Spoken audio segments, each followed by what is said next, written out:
Aprendimos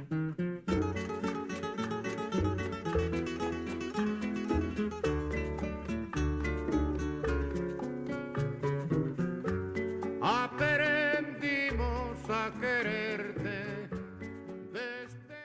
What's going on? My name is Nikolai. I help start Red Star Community Center. I do a lot of the classes here. Today we're going to be doing an analysis of the conditions of the United States. So first, for context, we're going to start with what is the purpose of an economy? In the most basic terms, the purpose of an economy is to manage and distribute limited resources like labor, land, and raw materials to produce goods and services that satisfy human needs and wants. It is a system for organizing how people work, create value, and trade to sustain life and improve living standards.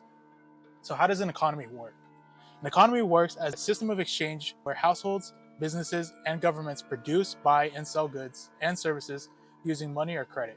It is driven by transactions, people working to earn money and spending it on goods, which creates a continuous cycle of income and spending. A healthy economy, in capitalist terms, means a constant flow of cash from one party to another, keeping businesses open, people working, governments funded, and most importantly, can help shed light on changing consumer demands. So how is a currency valued? First and foremost, we have supply and demand. A currency holds value when the demand for it, for trade, investment, or to buy goods, equals or outweighs its supply in the market. Secondly, we have monetary policy and interest rates. Central banks, like the Federal Reserve, increase interest rates to strengthen the currency, attracting foreign capital looking for higher returns. 3, we have inflation control. So low and stable inflation preserves the purchasing power of money over time. 4, we have economic stability and growth. Strong GDP growth, low unemployment, and a strong manufacturing sector boosts confidence in a currency. 5, we have foreign reserves. Some countries link their currency value to a stronger currency, like the United States dollar, and use foreign reserves to maintain that rate. Lastly, 6, we have political stability. A stable government ensures the long-term viability of its economic policies, supporting the currency's value. Fiat money, which is not backed by a physical commodity like gold, relies on the trust that the issuing government can maintain its purchasing power and the requirement that citizens pay taxes in that currency. Let's talk about America as the imperial core. So how do we make our money? Do we actually produce anything? So first we're going to talk about the US government. So the US government makes about 50% of its total revenue through individual income tax. Then it makes about 35% of its revenue through payroll taxes, so things like Social Security and Medicare taxes. Then there's corporate income tax, which comprises about roughly 10% of total revenue. That's taxes on business profits. Then there's excise taxes, so taxes on specific goods, gasoline, alcohol, tobacco, and customs duties. But let's talk about the overall economy. Consumer spending is the primary backbone of the US economy. It accounts for approximately 68% of our GDP. The socialist David Graeber said that most people's jobs are pointless, and that they know they are pointless. The real function of this is so that they can earn money and go and do their real job, which is to go shop. Imports. Imports make up roughly 13 to 14% of our GDP, supplying goods crucial for production and consumer demand. Then there's exports, which comprise about 11% of our GDP. Then there's production. Key manufacturing and service industries contribute only 1/5 of our total input. Lastly, there's the dollar supremacy. The US dollar is used in over 54% of global trade and represents 58% of global foreign exchange reserves. This allows the US to finance its debt relatively cheaply. The reliance of consumer spending means the economy is highly sensitive to household confidence, interest rates, and inflation. Dependence on imported goods also make the economy susceptible to supply chain shocks. So let's talk about how we control the world. So military intervention, covert action, and economic structuring, diplomacy, and other means are funneled into the common goal: continue US and Western hegemony. Today, the United States imposes 3 times as many sanctions as any other country or international body, targeting a third of all nations with some kind of financial penalty on people, properties, or organizations. They have become an almost reflexive weapon in perpetual economic warfare, and their overuse is recognized at the highest levels of government. But American presidents find the tool increasingly irresistible. So that financial supremacy of the US dollar creates a risk for US adversaries and even some allies. To deal in dollars, financial institutions must often borrow, however temporarily, from US counterparts and comply with the rules of the US government. That makes the Treasury Department, which regulates the US financial system, the gatekeeper of the world's banking operations. Coming under US sanctions amounts to an indefinite ban from much of the global economy. How much of the wealth passes through us or is directly in our control? The United States government holds approximately 30 to 35% of the world's total net private wealth. Despite having about 4% of the global population, the US is the primary hub for private wealth, holding an estimated $140 trillion in assets, with residents making up over 37% of the world's millionaires. So how does the average person benefit from this? So the average person benefits from something that we call unequal exchange. So let's think of a cup of coffee. How much does it cost? How much does it cost to make? Let's say between $1 and $1.50. Who puts in the work for that cup of coffee? Then let's think of an iPhone. How much does it cost? How much does it cost to make? We'll say about $370 to $570 is what it costs to produce an iPhone. Who puts in that work for that product? Where does that money go? So let's go back to the coffee. Let's think of where the added value goes. A barista makes, let's say, 20 cups of coffee priced at $7 each in and out. At $7, 20 cups, that's $140. How much of the value went to the coffee bean growers? So let's take $140. We're gonna take away 20 for the barista. We're gonna take away 30 for the coffee bean growers. Then $90 goes to the capitalist. Despite the coffee grower putting in much of the labor into the final product than anybody else in the entire chain, the majority of the wealth is going to the owner of the coffee shop, and a disproportionate amount is going to the barista. The unequal exchange of an iPhone can be a little bit more complicated because a lot of the surplus is allowed to be extracted through slightly more complicated means. With other products, such as iPhones, apparel, etc., this chain of events remains and is then sold to the Global South at prices similar to what they sell in the Global North, leaving the Global South to be screwed in the transaction multiple times, at the extraction of the raw material and then again at the purchase of the finished product that they helped produce. Through tariffs, multinational ownership of key industries, trading agreements, and even economic structuring, we ensure that the Global South remains selling us their raw materials at ridiculously cheap prices so we can continue to extract wealth out of their countries with little to give back. Capitalism in its purest state. So first we want to talk about the sham democracy that we have here in America. America started off as a settler colonial semi-slave state. It was never intended to be a diverse democratic republic. In the original constitution, only white land-owning men were given the right to vote. And to this day, it has remained a democracy only for those that have inherited this power. Numerous studies show that the vast majority of political races, 91%, are won by the top spender. The percentage of Americans that are for or against legislation has absolutely no impact on whether Congress will make it law. 66% of fundraising comes from just 0.2% of Americans, and politicians spend roughly 30% to 70% of their time fundraising. Indigenous people are still getting kicked off the land as long as there are resources we want, and slavery still exists in the incarceration system. This system is made to serve capital, and therefore the bourgeois class. It is the dictatorship of capital. So what concessions do we actually have from living in the imperial core? How do our conditions compare to someone in the Global South? First, I want to talk about privatization of basic human goods. Quite literally, everything you need is either privatized for profit or is in the process of being sold to a capitalist. Energy, water, food, healthcare, and even our education. For instance, the US doesn't even rank top 40 in life expectancy. The US doesn't even rank top 50 for home ownership and has some of the biggest homelessness per capita in the Western world. US has the third biggest food supply per capita, but malnutrition deaths per 100,000 are at 2.8. For comparison, countries like Cuba or Russia are at 0.5. And Bulgaria, one of the poorest countries in the entire EU, is at 0.1. So the next time a capitalist talks to you about people are starving in Cuba, they should really take a look at the United States.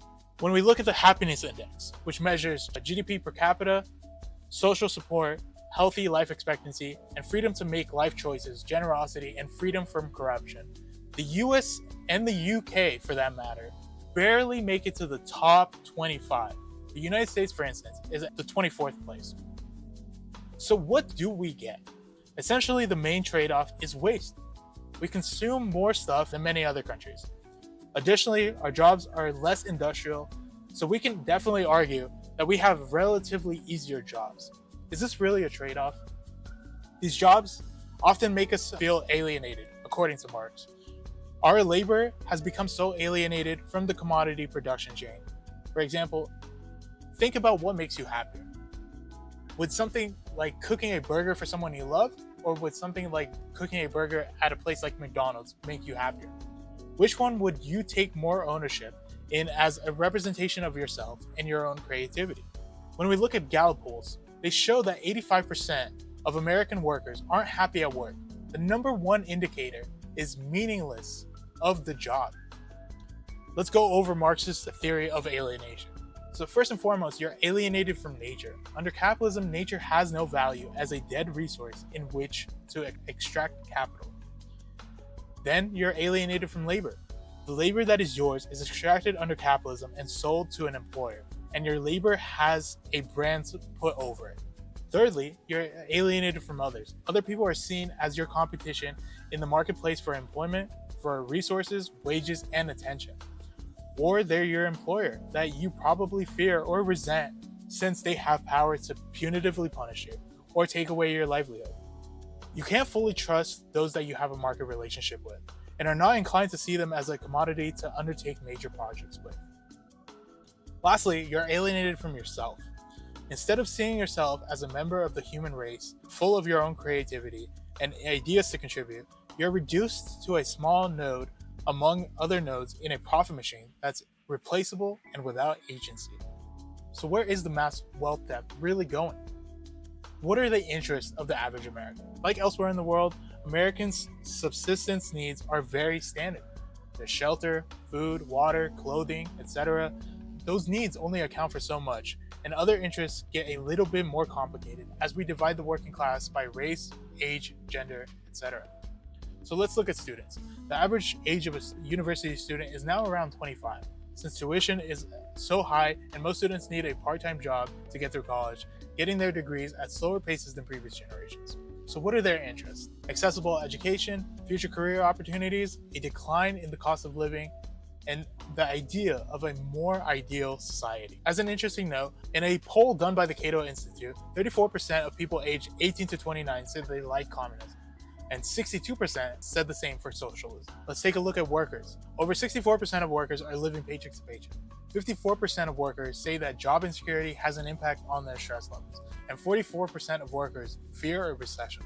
So what are their interests? For the average worker, it's stable employment, it's a stable economy, work-life balance, and a lower cost of living. Then let's take a look at immigrants.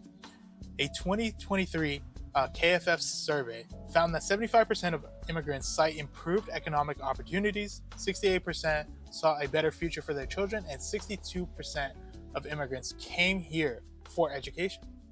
So what are their interests? Their interests are largely aligned with other workers, but a big challenge stands in the way that they are not given a pathway to citizenship and equal treatment. When we look at other marginalized groups and areas, again, while our interests largely intersect, there must be a correction in opportunity and the advantage that white people have had historically. Things like inheritance must be redistributed, and equal opportunity is a primary focus for a better world. Then when we look at the indigenous groups, most advocates for indigenous groups focus on land rights and on repair and sovereignty of their lands. Most people that live on reservations constantly struggle with economic opportunities, sustainable infrastructure like clean water, and an overreaching federal government that treats their sovereignty as negotiable. While the interests of the masses do align with the planned economy, there is not only the legacy of misogyny, racism, exceptionalism, and individualism to overcome, but there is the local labor aristocracy to overcome as well. Workers in the tech, finance, healthcare industries continue to benefit more than anyone off the plunder of the third world. This group, along with a huge chunk of the global bourgeoisie and all their resources, would likely provide a counter-revolutionary base for any attempted revolution. So let me ask you this. If life in the US is not great, then why don't people revolt? It's the devil you know versus the devil you don't. Simply put, while the average American might not actually have a better life than the rest of the world, the US is stable. Sure, the cost of living is rising and wages are stagnant at best, but it's a consistent and slow burn.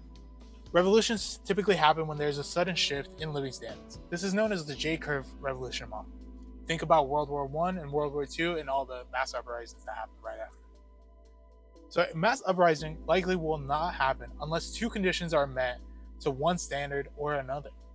So first, there needs to be a dramatic shift in the living standards of the average American. Secondly, if it's the devil you know versus the devil you don't, then a key factor in this is that the primary task of the revolutionary struggle is to establish dual authority, one that is more capable and willing than the US government. That means building and maintaining housing, childcare, and probably even some kind of healthcare, or any other areas where the current government is failing. While dual power is something that leftists love to talk about, the need for this authority is much more necessary here, where stability is at least the foreseeable future. So what are the issues that revolution must address? Since the country started off the land theft and enslavement of others, this must be the first issue that's addressed. Private property must be abolished. Decisions must be made in common, and we must tie our relationship to the land closer to traditional indigenous values of reciprocity, respect, and stewardship. Additionally, wealth must be completely redistributed for the common good. We can no longer allow a select few to continue to benefit off the historical theft of others, and opportunities should be equally accessible to all. 2. Capitalist exploitation must be ended. An economy based on consumption and the exploitation of others cannot continue. We must take a shift towards a planned economy. Rather than continue to let the free market allocate resources based on our very privileged position, the economy should be planned according to people's needs. We would need to bring manufacturing back and learn to be as self-reliant as we can. 3. Global exploitation must cease, and we must take an active role in rebuilding the world that we have destroyed. It is not enough to stop plundering the earth after 250 years. There must be an active effort in rebuilding other nations, other people, and the earth as a whole. In conclusion, let's talk about the death of an empire. While the dollar's role is dominant, its shares of global reserves have fallen from over 70% in 2000 to around 59% today. Essentially, the American empire is built on a house of cards. So 1, the majority of the burden of our economy is on the global south, who has its wealth extracted, funneled into the US and other Western countries, and then spent on products we don't really need. It's just to keep the free market going and to keep the rich man richer and richer. 2, our currency is propped up by foreign reserves, again at the expense of other countries and their currencies. 3, the average person in this country is doing worse and worse with each passing day. While our economy is mostly reliant on consumption, in a finite world, might I add, we continue to have less disposable income and constantly have to adapt to a hostile environment.